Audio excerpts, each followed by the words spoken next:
नमस्कार, सुजिस बुलेटिन में आपका स्वागत है। मैं हूं आपके साथ अश्विनी सरोही। एक नजर हेडलाइंस पर। राजस्थान दिवस के उपलक्ष्य में आयोजित होने वाले कार्यक्रमों की श्रृंखला का मातृवंदन कार्यक्रम से हुआ आगाज।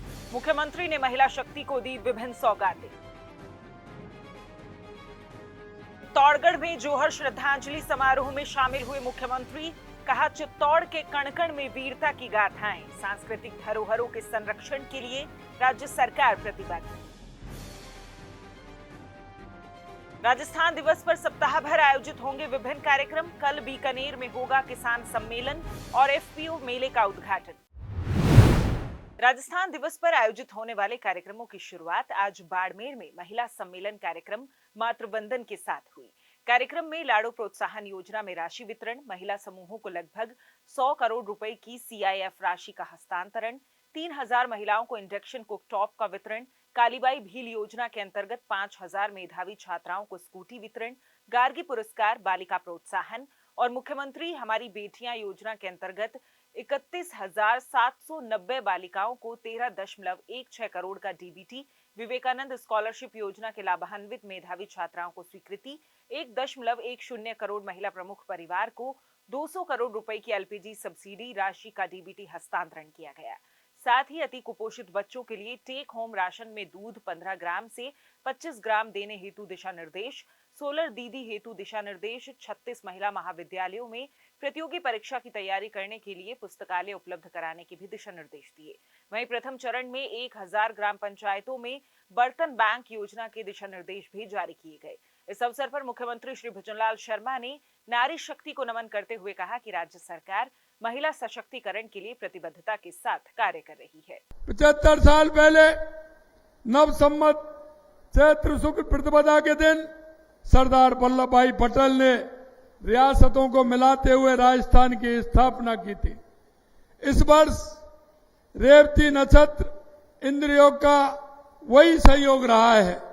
इसी शुभ तिथि पर हम राजस्थान दिवस मनाएंगे। आज इतनी बड़ी संख्या में आप सब माता बहनों बेटियों का जो स्नेह और आशीर्वाद मिला है, इसके लिए मैं मातृ शक्ति को सर झुकाकर नमन करता हूं। आप सभी को मैं प्रणाम करता हूं। आज मैं जिस संस्कृति के उत्सव की बात कर रहा हूं, उस महान संस्कृति में नारी को नारायणी का दर्जा प्राप्त है।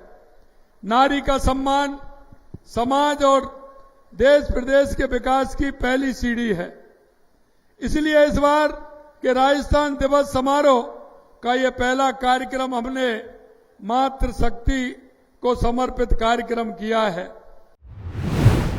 इससे पहले मुख्यमंत्री श्री भुजनलाल शर्मा ने सोमवार को मुख्यमंत्री निवास पर राजस्थान दिवस के उपलक्ष्य पर आयोजित होने वाले कार्यक्रमों के संबंध में समीक्षा बैठक ली। इस अवसर पर उन्होंने सप्ताह भर चलने वाले कार्यक्रमों में भाग लेने वाले प्रतिभागियों और आगंतुकों की परिवहन, पेयजल एवं सुरक्षा व्यवस्था के दृष्टिगत आवश्यक दिशा निर्देश प्रदान किए। उन्होंने राजस्थान दिवस के अवसर पर सभी जिलों के सरकारी इमारतों पर साज सज्जा और लाइटिंग करने के लिए भी निर्देशित किया। साथ ही देवस्थान विभाग को मंदिरों में आरती कार्यक्रम आयोजित करने के लिए भी निर्देश दिए।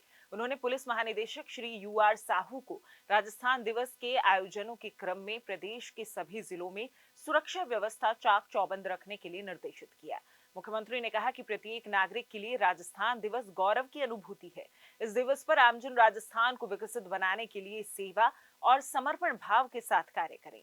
आपको बता दें कि राजस्थान दिवस के उपलक्ष्य पर 31 मार्च तक विभिन्न कार्यक्रमों का आयोजन किया जाएगा। वहीं 26 मार्च को किसान सम्मेलन और एफपीओ कार्यक्रम के मुख्य समारोह का आयोजन बीकानेर में होगा। 27 मार्च को गरीब एवं अंत्योदय का मुख्य कार्यक्रम भरतपुर में, 28 मार्च को सुशासन समारोह का आयोजन भीलवाड़ा में और 29 मार्च को युवा एवं रोजगार उत्सव का आयोजन कोटा में होगा। मुख्यमंत्री श्री भुजनलाल शर्मा ने आज चित्तौड़गढ़ में जोहर स्मृति संस्थान द्वारा आयोजित जोहर श्रद्धांजलि समारोह में हिस्सा लिया। इस अवसर पर मुख्यमंत्री ने वीर शिरोमणि महाराणा प्रताप और राणा सांगा का स्मरण करते हुए उन्हें नमन किया। मुख्यमंत्री ने अपने संबोधन में कहा कि चित्तौड़ शक्ति, भक्ति और त्याग की भूमि है। इस धरती के कण कण में बलिदान की गाथाएं हैं।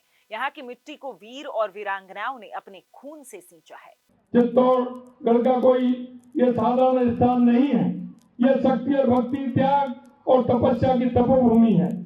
यह वो धरती है जहाँ कण कण में वीरता की गाथाएं समाई हुई हैं, पत्थर पत्थर में इतिहास बसता है और कंकर कंकर में बलिदान की प्रचंड आग धधकती है।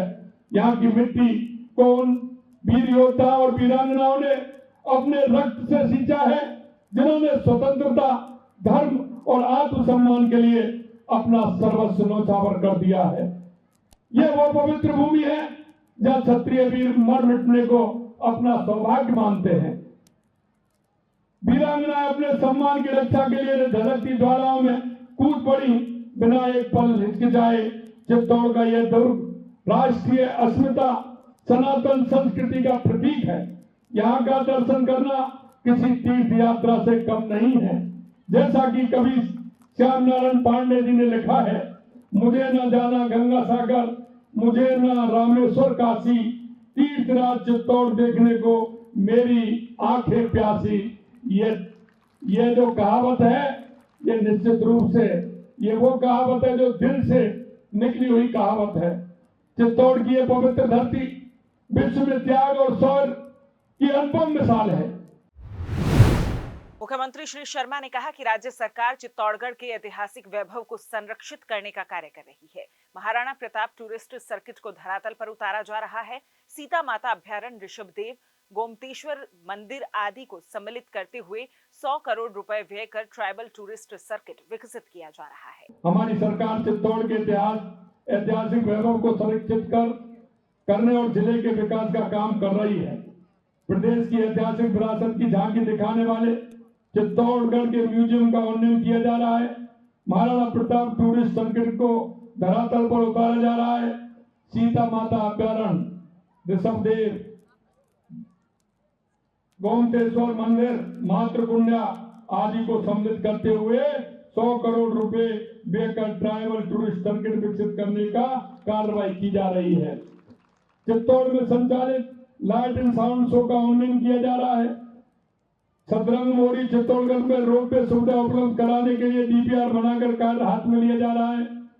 जाखम नदी और बांध के अधिशेष जल के फीडर नहर के माध्यम से राजसमंद बांध से लाकर चित्तौड़ एवं भीलवाड़ा के बांधों को भरने संबंधी कार्य किए जाएंगे। जिससे उदयपुर, चित्तौड़ और भीलवाड़ा में पेयजल तथा लगभग 70,000 हेक्टेयर सिंचित को रिजर्वेशन होगा। आज हम यहाँ केवल श्रद्धांजलि देने नहीं आए, बल्कि उस शौर्य और त्याग की भावना को अपने जीवन में उतारने का संकल्प लेने के लिए आए हैं। मुख्यमंत्री श्री भजनलाल शर्मा के मार्गदर्शन में राज्य सरकार प्रदेश में जल संकट से निपटने के लिए जल संरक्षण के प्रयासों को बढ़ावा देने, जल स्रोतों का पुनर्निर्माण करने और सतत जल प्रबंधन नीतियों के क्रियान्वयन के लिए पूरी प्रतिबद्धता के साथ कार्य कर रही है। जल ही जीवन है और जीवन को बचाने के लिए आवश्यक है जल का संरक्षण। राजस्थान सरकार प्रदेश में जल संकट से निपटने के लिए निरंतर प्रभावी कदम उठा रही है। हमारी सरकार प्रदेश में नहरी व्यवस्था, जलाशयों का निर्माण, जल स्रोतों का जीर्णोद्धार व वर्षा जल संचय पर जोर दे रही है।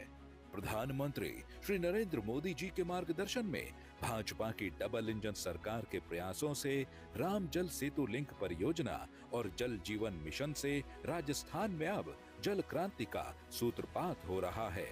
जल प्रबंधन को सुदृढ़ करने के लिए राजस्थान वाटर ग्रिड कॉरपोरेशन की स्थापना की जा रही है, जिसके तहत 4000 करोड़ की लागत से नदी बेसिन सहित कई परियोजनाओं को धरातल पर उतारा जाएगा। नहरों और जल संचयन योजनाओं में सुधार से न केवल कृषि क्षेत्र में समृद्धि आएगी, बल्कि पेयजल की भरपूर आपूर्ति के साथ औद्योगिक गतिविधियों को भी बढ़ावा मिलेगा। हमारे पर्यावरण को बचाने के लिए, हमारी प्रकृति को संचय करने के लिए ये आवश्यक है कि हम उनको संरक्षित रखें और संरक्षित रखते हुए हमारे आने वाली पीढ़ी को ठीक प्रकार से जीवन जीने के लिए, उनको प्रोत्साहित करने के लिए और आगे बढ़ने के लिए, और हमारा पर्यावरण भी अच्छा रहे और हमारा पानी भी मिले, उसके लिए हम काम करें।